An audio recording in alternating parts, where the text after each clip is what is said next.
जय हिंद साथियों, 5G गुरुकुल शिक्षण संस्थान में आपका स्वागत है। आज हम फिजिक्स का पहला चैप्टर पढ़ने जा रहे हैं, प्रकाश का परावर्तन। अगर एक बार आप हमसे फिजिक्स पढ़ लेते हैं तो आप भूल कर भी भूल नहीं सकते हैं।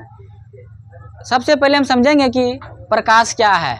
चैप्टर का ही नाम है प्रकाश का परावर्तन, इसलिए सबसे हमें पहले समझना होगा प्रकाश का परावर्तन क्या है। सबसे पहले हम समझेंगे प्रकाश। प्रकाश क्या है? प्रकाश वह भौतिक कारक है जिसकी सहायता से हम किसी भी वस्तु को देख सकते हैं, उसे प्रकाश कहते हैं। जैसे प्रकाश वह भौतिक कारक है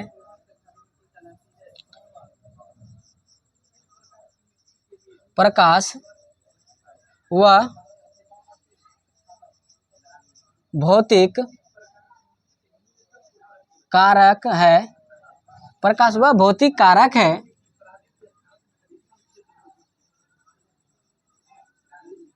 जिसकी सहायता से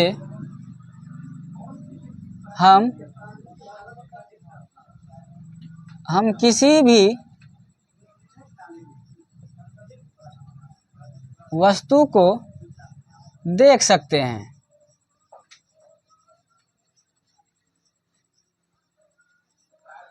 प्रकाश क्या है? प्रकाश वह भौतिक कारक है जिसकी सहायता से हम किसी भी वस्तु को देख सकते हैं, उसे प्रकाश कहते हैं। यह सन है, सन से निकलता है प्रकाश की किरण।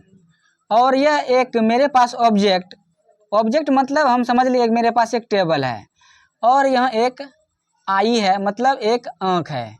यह आँख हो गया और यह टेबल हो गया और यह सन हो गया। सूरज से आती है प्रकाश की किरण। जैसे प्रकाश की किरण टेबल पर आया, टेबल प्रकाश की किरण को परावर्तित कर देती। परावर्तन का अर्थ होता है कोई भी वस्तु कहीं टकराया, टकराने के बाद जहाँ से आया पुनः वहीं भेज देगा, उसे ही बोलते हैं परावर्तन। जिस प्रकार सूरज की किरण ऊपर से आई और डायरेक्ट इसे ऊपर ही भेज दिया, इसे बोलते हैं परावर्तन। तो जैसे सूरज की किरण इस टेबल पर पड़ा, टेबल पर पड़ने के बाद प्रकाश की किरण हमारे आँख तक पहुँचता है। कहाँ तक पहुँचा? आँख तक। जब आँख तक पहुँचता है तो आँख इस टेबल को देख पाता है। इसीलिए हम बोलते हैं प्रकाश वह भौतिक कारक है जिसकी सहायता से हम किसी भी वस्तु को देख सकते हैं, उसे प्रकाश कहते हैं। प्रकाश की चाल हवा में। प्रकाश की चाल हवा बोलो या निर्वात बोलो या शून्य बोलो, प्रकाश की चाल हवा या निर्वात या शून्य में 3 गुना 10⁻8 मीटर पर सेकेंड होता है। प्रकाश की चाल हवा, निर्वात या शून्य में 3 गुना 10⁻8 मीटर पर सेकेंड होती है। प्रकाश अनुप्रस्थ तरंग भी है। क्वेश्चन पूछ दिया जाता है प्रकाश कौन सा तरंग है, अनुदैर्घ्य या अनुप्रस्थ। तो आपको याद रखना प्रकाश अनुप्रस्थ है। कैसे याद रखना? ट्रिक से, पो से प्रकाश पो से प्रस्थ, पो से प्रकाश पो से प्रस्थ, तो मतलब अनु लगा देना, प्रस्थ हो गया। तुमको याद हो गया प्रकाश कौन सा तरंग है, अनुप्रस्थ है, क्योंकि पो से प्रकाश होता है और पो से प्रस्थ होता है। यहाँ तक आप सब समझ गए होंगे। अब हम समझेंगे प्रकाश पुंज क्या होता है। पहला होता है अभिसारी किरण पुंज। पहला होता है अभिसारी किरण पुंज। दूसरा होता है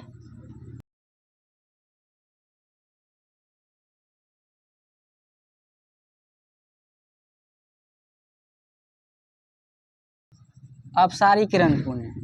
तीसरा होता है समांतर किरण पुंज।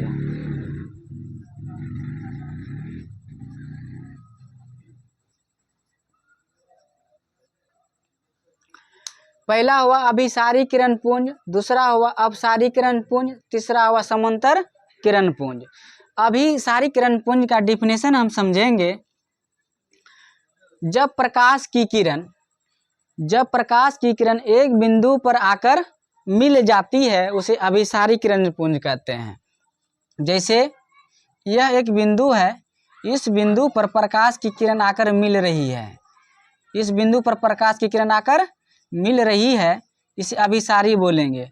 अभी का अर्थ होता है अभी बुलाते, या अभी कहते हैं अभी इधर आओ, अभी इधर आओ। तो अभी मतलब बुलाना, अभी मतलब होता है बुलाना। जब प्रकाश की किरण एक बिंदु पर आकर मिल जाती है तो इसे अभिसारी किरण पुंज कहते हैं। जब प्रकाश की सभी किरणें आकर एक बिंदु पर मिल जाती है तो इसे अभिसारी किरण पुंज कहते हैं। अब समझेंगे अपसारी किरण पुंज। अप मतलब होता है ऊपर, अप मतलब होता है ऊपर। जब प्रकाश की किरण एक बिंदु से निकलकर सभी दिशाओं में फैल जाती है, एक बिंदु से निकलकर सभी दिशाओं में फैल जाती है, इसे बोलते हैं अपसारी किरण पुंज। क्या बोलेंगे? अपसारी। याद कैसे रखेंगे? अप मतलब होता है ऊपर, अप मतलब होता है ऊपर। जब प्रकाश की किरण एक बिंदु से निकलकर सभी दिशाओं में फैल जाती है इसे क्या कहते हैं? अपसारी किरण पुंज। अब समझेंगे समांतर किरण पुंज। जब प्रकाश की किरण एक दूसरे के क्या हो? समांतर हो, इसे बोलते हैं समांतर किरण पुंज। जब प्रकाश की किरण एक दूसरे के क्या हो? समांतर हो, उसे बोलेंगे समांतर किरण पुंज। हम आगे पढ़ेंगे दीप्तमान और अदीप्तमान। आगे अब हमें पढ़ना होगा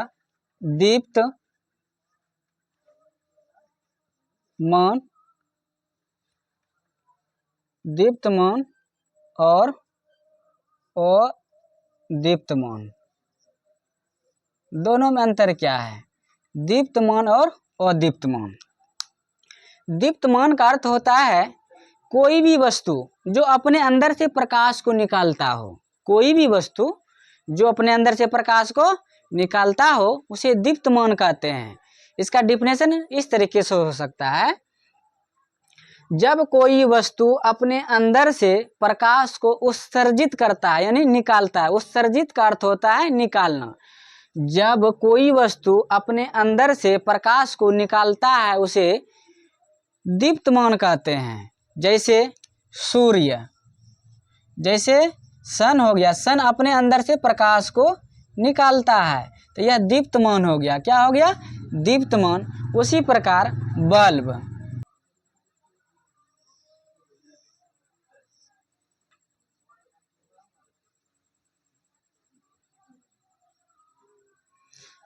बल्ब भी अपने अंदर से प्रकाश को निकालती है। बल्ब भी, सन हो गया दीप्तमान, बल्ब भी हो गया दीप्तमान। जो अपने अंदर से प्रकाश को निकालता है उसे दीप्तमान कहते हैं। डिफिनेशन सिंपल वे में याद करना है। दूसरा अदीप्तमान, जब कोई वस्तु अपने अंदर से प्रकाश को नहीं निकालता हो यानी उत्सर्जित नहीं करता हो। जब कोई वस्तु अपने अंदर से प्रकाश नहीं निकालता हो उसे अदीप्तमान कहते हैं। जैसे टेबल, जैसे क्या हो गया? टेबल हो गया। टेबल क्या करता है? अपने अंदर से प्रकाश को नहीं निकालता है। टेबल अपने अंदर से प्रकाश को नहीं निकालता है। हो गया अदीप्तमान। क्या हो गया? अदीप्तमान, क्योंकि टेबल अपने अंदर से प्रकाश नहीं निकाल पाता है। उसके बाद मार्कर, उसके बाद बोर्ड, टेबल, पंखा, घर, यह सब अदीप्तमान हुआ। और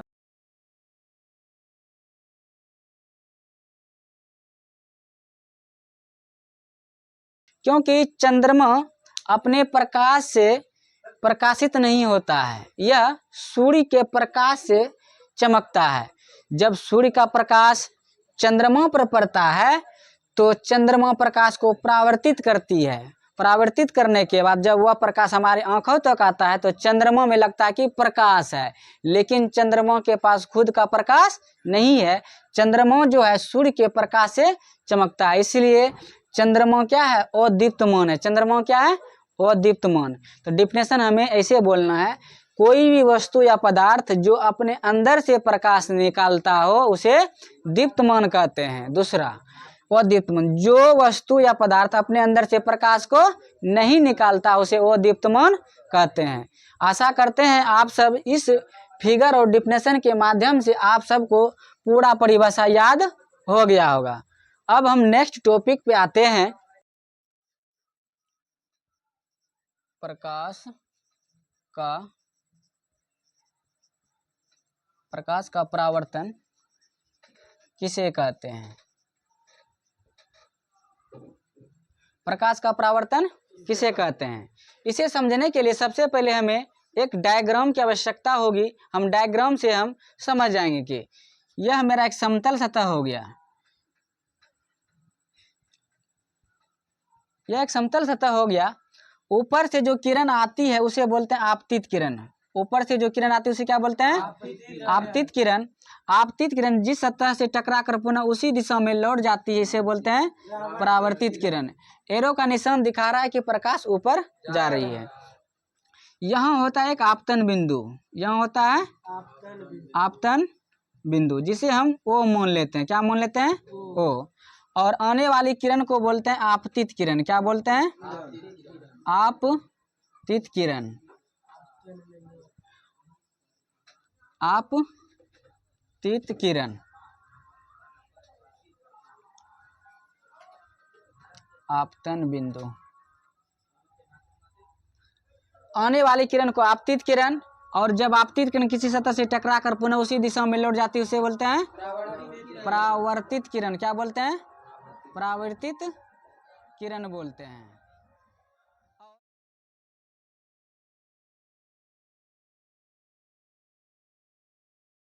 परावर्तन कौन कहता है? अब हम डिफिनेशन इसका निकालेंगे कि प्रकाश का परावर्तन क्या है। जब आपतित किरण किसी सतह से टकराती है, टकराकर पुनः उसी दिशा में लौट जाती है, इस घटना को प्रकाश का परावर्तन कहते हैं।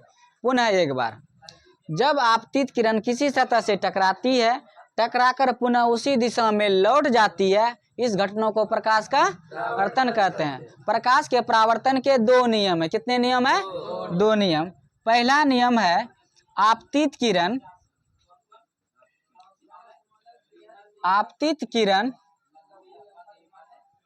परावर्तित किरण। आपतित किरण, परावर्तित किरण तथा आपतन बिंदु पर आपतन बिंदु पर डाला गया लंब तीनों एक ही तल में होता है। तल या समतल, समतल बोलेंगे। एक ही तल या समतल में होता है।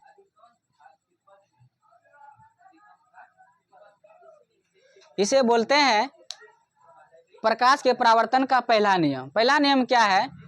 जब आपतित किरण, परावर्तित किरण तथा आपतन बिंदु पर डाला गया लंब यानी अभिलंब, तीनों एक ही तल में होता है, इसे क्या कहते हैं? प्रकाश का परावर्तन का पहला नियम। दूसरा नियम होता है आपतन। दूसरा नियम है कोण आई बराबर कोण आर। कोण आई बराबर कोण आर, इसे बोलते हैं आपतन कोण, इसे बोलते हैं परावर्तन कोण।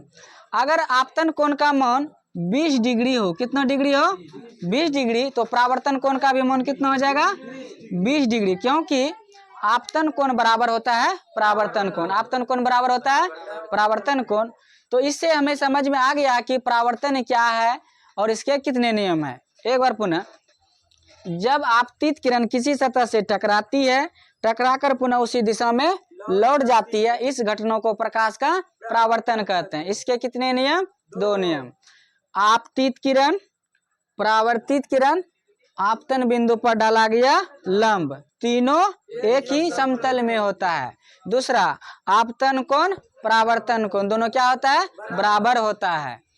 तो हम समझ गए कि प्रकाश का परावर्तन क्या है। किसी को दिक्कत? अब आगे हम पढ़ेंगे दर्पण। दर्पण क्या है।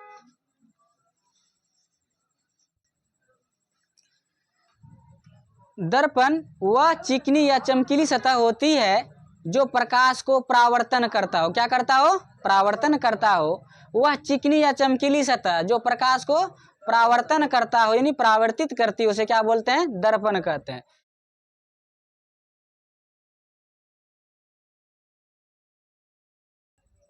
एक होता है समतल दर्पण,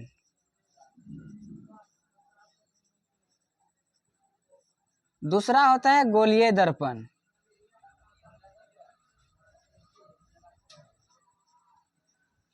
तीसरा होता है परवलयीय दर्पण। क्या होता है?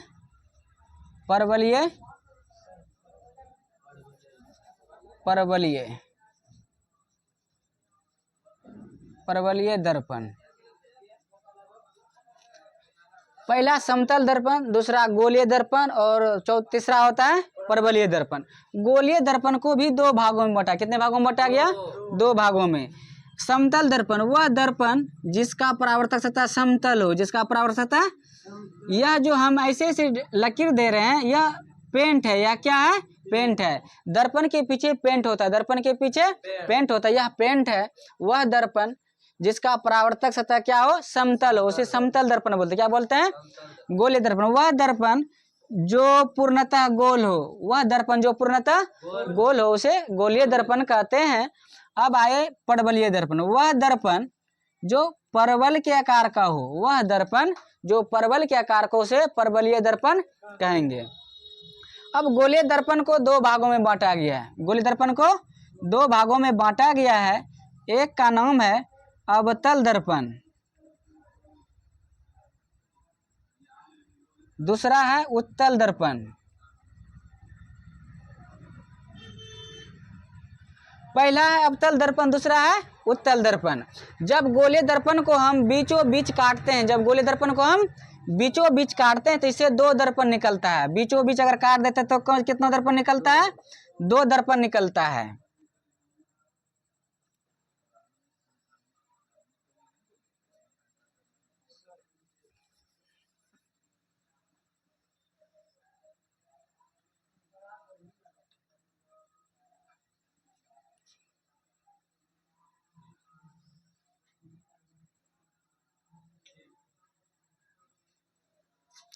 जब गोलीय दर्पण को हम बीचों बीच काट देते हैं, जब गोलीय दर्पण को हम बीचों बीच काट देते हैं तो कितना प्रकार का दर्पण बनता है? दो। एक होता है अवतल दर्पण, एक होता है उत्तल दर्पण।